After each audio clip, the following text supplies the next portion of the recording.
Hi, everybody. Miss Camay, the host of the Miss Camay Show. I'm coming to you live from the fabulous entertainment capital of the world, Las Vegas, Nevada. And today, I'm in my car, in my traveling office, my mobile office, hosting my show today. This is just another magical way that we can use technology in our new climate to get things accomplished, to highlight the people that we need to highlight. And I'm so grateful that I can travel and that electronics and technology travel with me so that I can host anywhere from around the world, right? So great, so great. So my interview today is with the amazing, just I can't say enough good things about Deb Falzoi. Welcome to the Miss Camay Show, Deb. Thanks so much, Ms. Camay. Yes, so this is a normal position for you and I. I had the great experience of being interviewed by Deb about a month ago on Screw the Hierarchy. Deb is the host of that podcast and is doing amazing things on that podcast.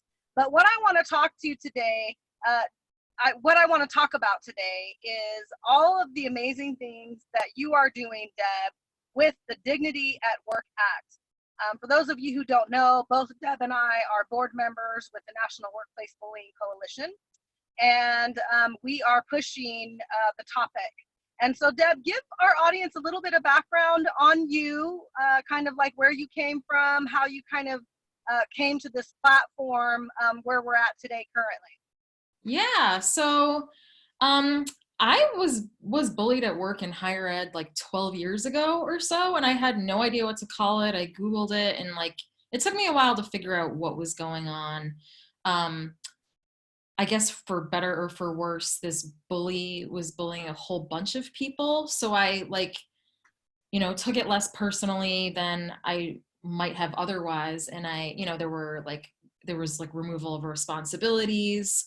And then after I spoke up of what I thought was should have been the chain of HR and higher ups, she retaliated with false accusations. My background's in marketing and communications. So I found a professor who had written the Healthy Workplace Bill and just contributed what I could, built a website, did all the social media to try to really push that. And there were some states across the country that had introduced the bill, but over the years of hearing people's stories and reading more and more about the issue and trying to creating a blog to get just really basic information about workplace abuse out to people, I just realized how little we talk about this issue, and just compared to how often it happens. The data is I think it's 25 to 90% of all workers during their careers will experience some form of abuse at work. So or witness it. So, for the past decade or so, I've been working on that legislation, but also trying to create services for people. I'm working on online classes from both the target and the management side, and just navigating what they're going through. I hosted with Janice White from the Empowered Employee, who's also on our board. Yes, love Janet. Yeah, we hosted a summit last year, and we're hosting a retreat right outside New York City later this year. So lots of exciting things going on. Yeah. So what was it that made you want to get involved? What drove you? What was the pull for you? Because there's so many things in your life that you could support, or that you could donate to or volunteer to. So what was it? Why this topic? It was definitely the personal experience that I had with it, but it was also I feel just a bunch of qualities about me that just kind of all came together. So I'm a middle child, so fairness is always a big thing with me, and a feminist my whole life. And I think so much of this is just it's discrimination that we can't prove. So you know, even like throughout my career, especially having a marketing background, I was like, well, I want to build awareness about things, and I, you know, like writing and designing, but I don't want to spend my life like in marketing for something I don't care about. So it was just Sure. like all these things on my mind, and then this happened to me, and I was like, I just kept kind of trudging forward with it and saying, okay, what skills can I bring to like advance this? And then things just kept evolving with it. So I just think it was kind of, I don't know, even like, you know, I've always been interested in social justice, and it was just kind of all these things sort of merging at once, and just like, I just became like really passionate about this because it was all these things that I cared about. So Yeah. Yeah. yeah. So here we are present day, and I really want to dive into like the bulk of what I want to highlight with you today. So here we are present day. You're a board member with the National Workplace Bullying Coalition. There are other board members that you know, are rallying behind this topic and very passionate about eradicating bullying out of the workplace. And so we have this DAWA, right? The Dignity at Work Act. And so what I want our viewers to really get out of our interview today is, what is DAWA? What is it? And why are we doing it? And how can they get involved? How can, you know, people get involved? How can the public get involved? So let's start with that. What is DAWA? So the Dignity at Work Act, it kind of evolved. So Jerry Carbo, who wrote the, you know, he's the professor from Pennsylvania, and he's been a practicing attorney, who wrote this legislation with a ton of people's input, which is incredible. And it was really to strengthen existing legislation that was out there, because I mean, I just read this book recently called Rights on Trial about how discrimination law works, and just knowing how ineffective that is. And there's also this great book called Corporate Confidential about how businesses, you know, find like just basically in a nutshell, like find ways to individualize cases, and just, you know, they say they support fair, equal workplaces, but then in practice, when an issue gets brought up with them, they just vilify the person who's bringing it up with them. Like, yeah, they don't address it. Yeah, it happens, but it doesn't happen here. So this is like an incredibly strong bill with like tons of input from people. I actually like brought up some of the major points that Jerry outlined so I could have it in front of me. But Great.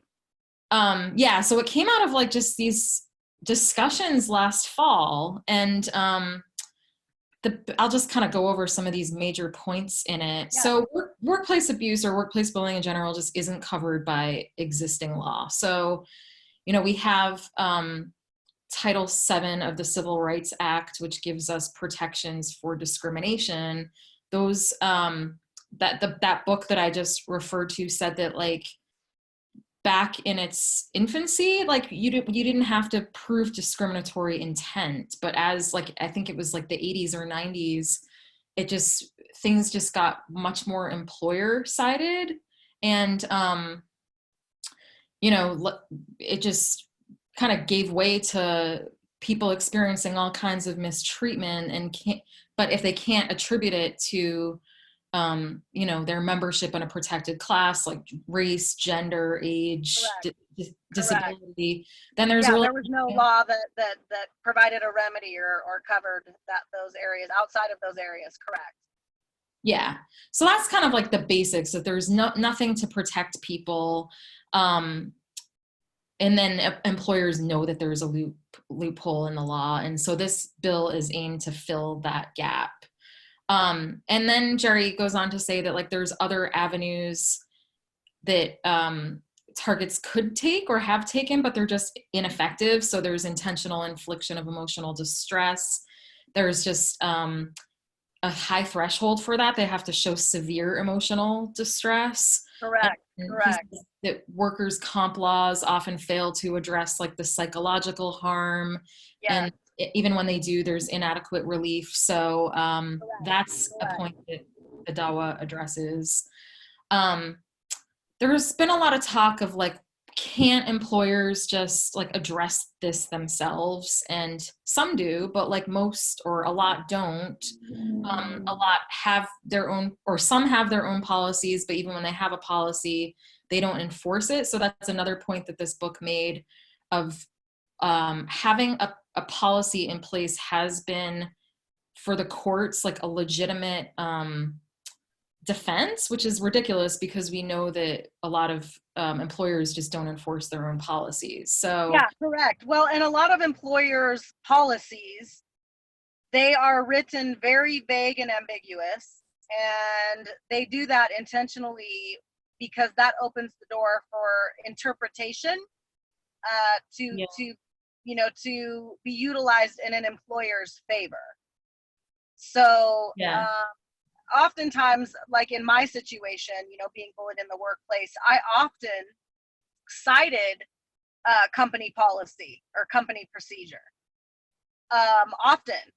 And it was always that, they always attempted to use it in their benefit. It was never, the policies and procedures are not written with the employee in mind. They yeah, are written in a manner that gives an employer control and power over subordinate staff. That's their policies and procedures. They're not written for the employee at all. yeah. They're like written to keep themselves in power. So yeah, Correct. And there's always that fine print, Deb, at the bottom, that says we have the right to change or alter or revise these rules as we see fit. And that's exactly what they do. yeah. Yeah. So let's see here. Yeah, and in fact, very early on in this, we had a meeting with people from Tennessee and California who both passed versions of the Healthy Workplace Bill, but they were like both watered down by their legislatures. So the California one was all about requiring training, but like nobody's enforcing it. They don't have data to see. No one's collecting data, so nobody knows Right. if there's been any impact. And of course, like abuse is still going on because people are Right. still experiencing it and wanting legal recourse. And then Tennessee passed a bill incentivizing policies like we just discussed, but that just doesn't carry a lot of weight. So um, the DAWA would create an incentive for employers to, as Jerry says, prevent, detect, remedy, and eliminate workplace bullying. Yes. And then these other pieces are just these other 4 points or 3. I'm just trying to like read through this list here. Are sort of the how Jerry like kind of distinguishes it from other proposed legislation. So the first one, which I think is huge, is that we can't prove intent. So other legislation has in there about like malicious intent, and as soon as we talk intent, it seems either impossible or just very difficult to prove somebody's intent. And like I said about like early discrimination law, they cared about the effects that a policy or like a practice was having rather than like the intent. Like you could see the intent when like hiring practices were favoring certain people of certain races, or Right. there was pay inequity, that sort of thing. And then he also points out that like psychological and physical harm are only one aspect of harm, and he points to like the work environment itself as the harm. So he doesn't, we don't want to wait till people have severe health damage in order to have, they still have to sue against some sort of damage, but it could be financial damage. Like the health harm is very limiting from other proposed legislation. And it's also, people have brought up the idea that once you bring up the idea of health harm, then your employer can like have access to your medical records and use those against you. So it's like re-trauma for the target. Well, they do that. They attempt to do that, but Yeah. it's that happens in discovery. That happens when litigation has been initiated, and the discovery process starts happening. And, you know, a person's mental health records and medical records definitely do come into play in litigation. And, you know, that is something that's used. And I mean, I've worked in law for 2 decades, and that's, you know, medical records are something that are always used in litigation. And so you got to be very careful. You have to be very careful what's in your medical records, because, you know, litigation, they will, you know, they'll do everything they can to discredit you in any possible way that they can. And their presentation of you to a judge or a jury, you know, falls in that category. Yeah. And but it's evidence, it's documentation, you know, it's a medical opinion from a medical professional, a medical doctor, which can only be refuted by another medical professional, equal, you know, to the licensing of, you know, the treating physician. So it definitely can get complicated. But the bill, the way that it is written, as you've described, it's an attempt to prevent, to, you know, to warn, if you will, you know, to let somebody know, hey, if, you know, if you do this, there could potentially, you know, be a consequence for you. Similar to, excuse me, if you get in a car and you don't have insurance and you get in a car accident and you kill, you know, somebody gets injured, you're going to be held accountable. Yeah. That doesn't, you know, that doesn't mean that people aren't going to get in their car and drive without insurance. It doesn't mean that people are not going to bully in the workplace. But the bill gives a remedy. The bill provides a remedy. Yeah. To people who want to pursue a claim of bullying in the workplace. And it is marvelously written. I will, you know, say that myself. You and Jerry did a phenomenal job writing the bill. It's written just in such a way that it's good for everyone. You know, it's not all about, and correct me if I'm wrong, it's not all about, oh, the bad employer, they're going to get sued, you know, they're going to, you know, there's going to be a lawsuit filed against them and the bully. And, you know, there is language in the bill written that actually could potentially protect an employer if they are dealing with a bully in their environment. And when they've taken certain steps, the employer has taken certain steps to prevent or deter or counsel, the employer can actually be protected themselves if they do, you know, what if they follow the law, essentially. Correct? There's language in the bill that describes that. Yeah, I was just going to say the next point is that there's like this bill gives employers incentive to change. So if they, you know, adopt all the steps necessary to eliminate it, then, you know, then they can have some protections. I actually didn't really have any or barely any involvement in the writing of it. It was like all Jerry and then like input from people who like had personal experiences. So yeah, you know, like you and Jerry like have all the legal like expertise. So I'm just kind of, yeah, like, I don't know about that, Deb. You got to take some credit. Well, the last point on this list, which I think is really huge, and I know it's been like kind of a source of debate for the other bill that I worked on, but it calls for the creation of an agency so that, you know, because the legal system is such a pay-to-play system where if you know, it's like very often the people who have the most protections or like higher on the social hierarchy,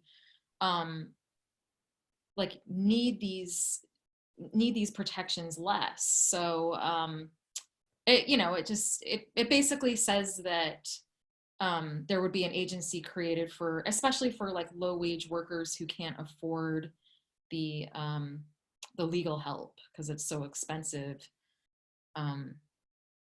And that's a bigger ask, but at the same time, I know that here in Massachusetts, I believe they just created an agency for paid FMLA.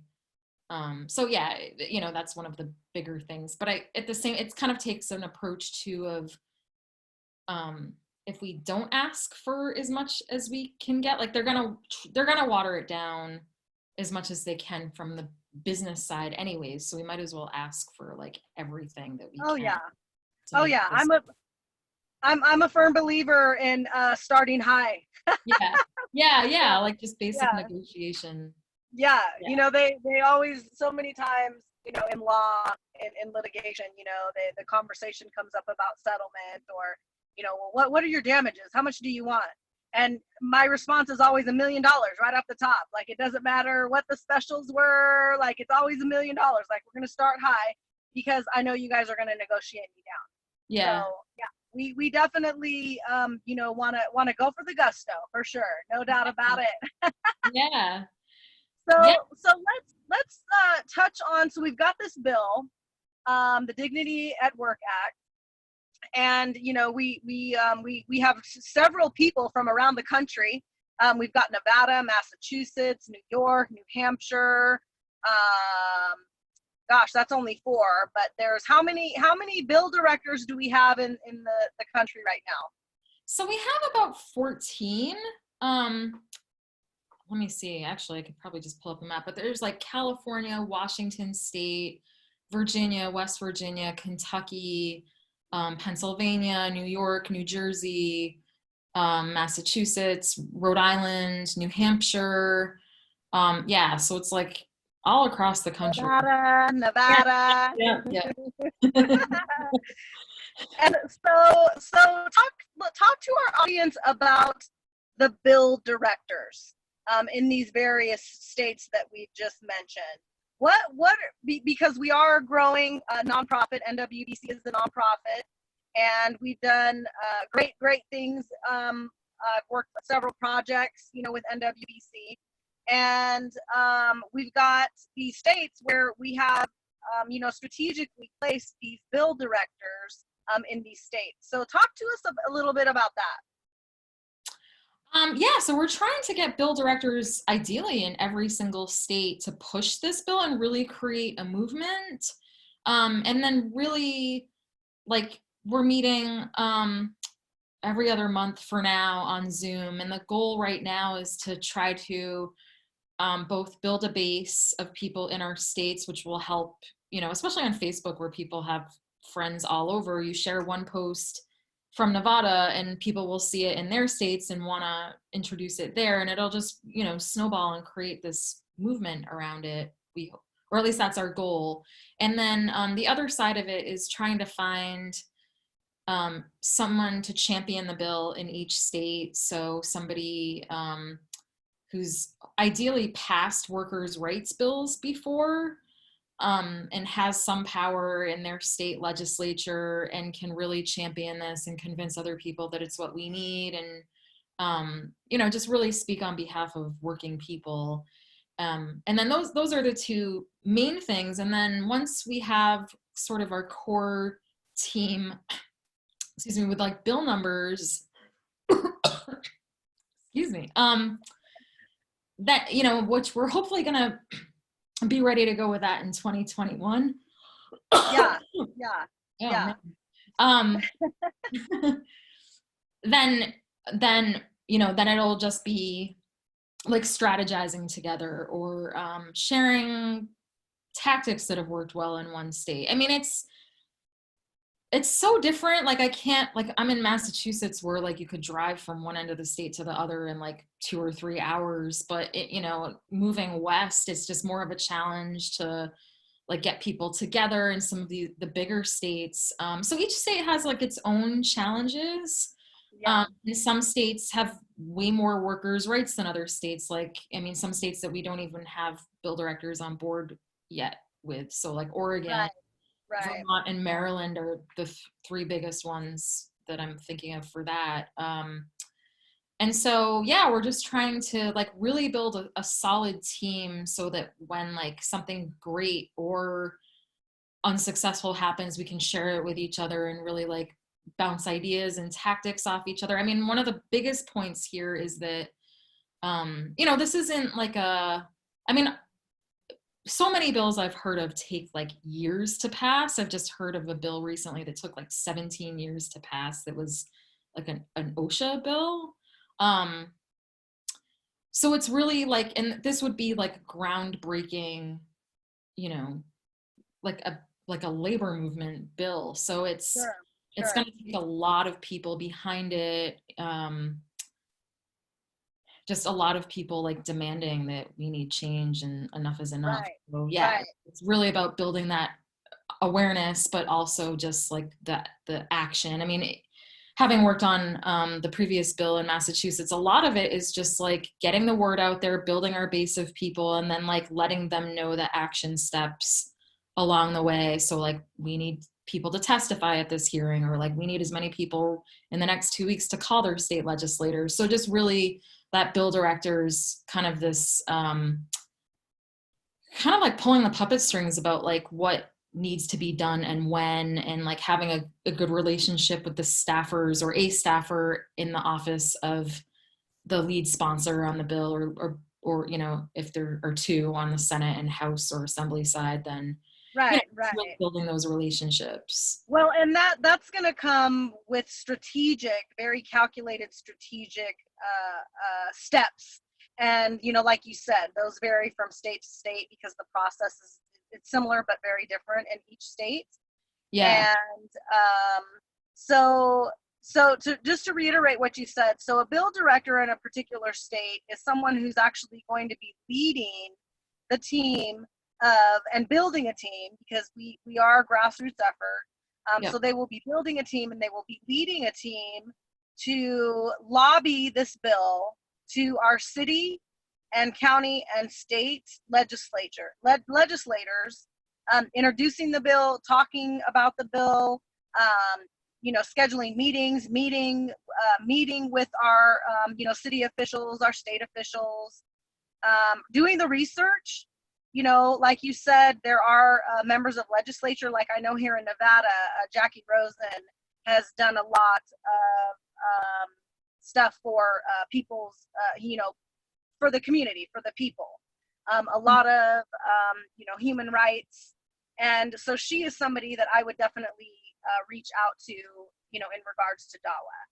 Our Governor Sisolak here in Nevada, he's very, very, very passionate about the people of the community in Nevada. And, you know, he's somebody that I would definitely want to meet with and sit down and introduce DAWA to. And I've gone to city council before. I've addressed other issues in front of city council. And it is about rallying. It is about building a team. It is about rallying the community and getting members of the community together who are passionate about DAWA and who will actually, you know, go to city council or show up at city council with you, or who will accompany you, you know, to a meeting with your state governor, or, you know, a member of the Senate, right, for your state.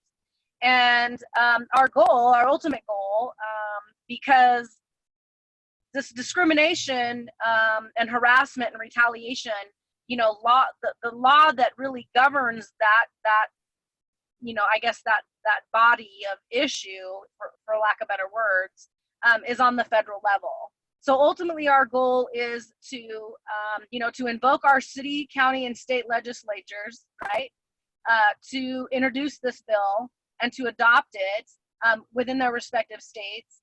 And then we want to take it on the federal level.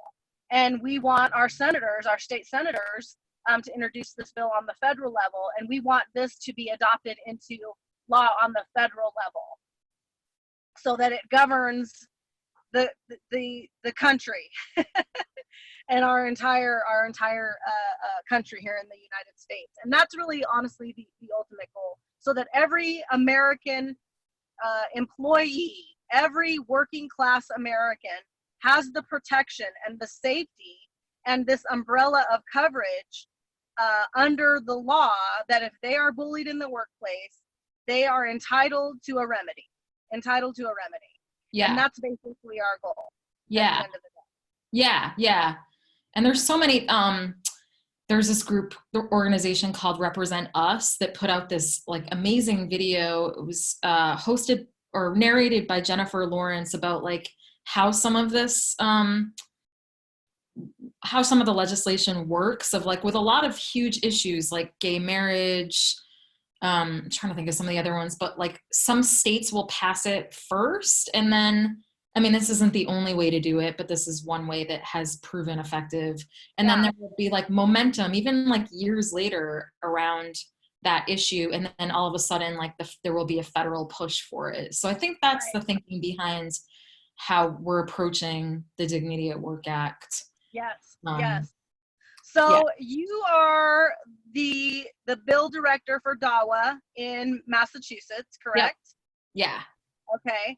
And I'm the bill director for Nevada, for the state of Nevada. And we are both building our teams. Yeah. So, you know, the states that Deb mentioned, we've got about 14 states right now that have bill directors, but we still need support. We're still growing our teams in each respective state. We have states that we don't have a bill director in, and some key states that, you know, like you said, have adopted some kind of legislative law around the topic, and who could potentially consider the bill maybe sooner rather than later, to a state that, you know, like the thought or the concept of it is, you know, brand new. For example, here in Nevada, we have our previous governor adopted a law that made bullying in our schools illegal here in the state of Nevada. Mm-hmm. And essentially, the DAWA bill, we're replacing school with workplace. is essentially, when you compare, you know, the laws as it is written today to the DAWA bill, it's very, very similar. Just, you know, replacing those two words. And so legislators in my state, in my city, in my county, could potentially be more, you know, take more of a consideration of the bill, because we've already got this legislation that's already been adopted and enacted into law about bullying in our schools. Yeah. So it makes sense. You know, it's kind of like this bridge, you know, that we're kind of closing the gap, right? Yeah. So, you know, my governor, my mayor, you know, my senators, they potentially will consider it because they've heard the topic already before, versus a state that has no legislation currently. So how can somebody get involved? Like if somebody's watching our interview and they, you know, want a little bit more information, where can they go? Where can they go to read the bill, to understand it, to fully understand, you know, what our mission is behind it? And then how can they contact you? Because you're a fabulous leader. You are leading us all through the social media platforms. We had a social media blitz a couple of weeks ago that was so much fun and really, really great. There's a lot of bullying in the workplace that's being exposed and revealed right now because of what we're going through. Yeah. And so now is the time. Now is the time to get involved. Now is the time to volunteer and really pursue a platform in your life where you can really honestly make a difference. So where can people go to read the bill, to find out more information? And then how can they contact you if they're interested in becoming a bill director in their state? So the easiest way is to just go to dignityatworkact.org. And then there's a contact page on the website, but you can also email info@dignityatworkact.org if you're interested in, you know, pursuing this in your state. And like, people come at this from all different angles too. And I just think it's important to note that no one has actually passed a full, strong bill with teeth around this issue. So we're kind of all like learning together, and, you know, people with different levels of experience with legislation and marketing and, you know, like organizing, just any skill. I mean, people don't even have to have like a skill that they think they can bring to the table. As long as there's like an interest and a passion, we can find a spot for people to like make a difference and contribute to, like, even if it's educating 5 people on what this is, that'll help like snowball this becoming a household term. So we want the people who are willing to pick up the phone and call the president of, I don't know, Microsoft, right? And say, I need to meet with you. I want to talk to you. You care about our community. Okay, well, I have a topic that I want to chat with you about, and I want to introduce something to you. Yeah, So, and all of it needs to be like, some of it could just be like, I have this connection with this organization, or like, I don't want to testify, but I'd love to do some behind the scenes things. So sure, there's all sure. different ways to help out and get involved, and yeah. Sure, sure. And I will also say, just in closing, for anybody that's watching, we are a team of subject matter experts in one way or another. We are all very passionate about this topic and this platform. For those of you who know me, you know this has been a platform of mine for several years, and we're here to help you. We're not looking for people to come in and volunteer and get involved, and there's no conference call, or there's no follow-up, or there's no support, or there's no marketing, or there's no access. This platform is being built by amazing people who are here to help you and collaborate with you, because as Deb said, there's no one solid answer. There's no right answer, there's no wrong answer. This is about effort and passion, and how much you want to do with us on the platform. So there's no requirements. Anyone who has a personal testimony, something that we haven't really chatted on, but bystanders, people in the workplace who witness people getting bullied in the workplace, is very traumatic for those people. And so, and they're very afraid to speak out and have a voice, around the topic. So, we want you, if you have an interest, if you're listening to this interview and your spirit is stirring you, you need to reach out. You need to reach out to us. We would love to hear from you. Deb, how can people get in touch with you directly? We've given them the website. Dignityatwork.org is the website. Yeah. You can read the bill there. The bill is actually there on the website. If you want more information about DAWA and becoming a bill director, you can email info@dignityatwork.org. Dignityaatworkact.org. Yeah. And so how can people get a hold of you? There's a lot of dignities being thrown around, but my email address is info@dignitytogether.org. But I mean, either email address, I will check and respond to people quickly. So yeah. Wonderful, wonderful. Deb, in all that we're doing, your experience of being bullied in the workplace, the stories you've heard, from other targets of workplace bullying, what is something that you can leave our audience with? Somebody who's being bullied in the workplace, or is witnessing somebody being bullied in the workplace, what can you say to them right now?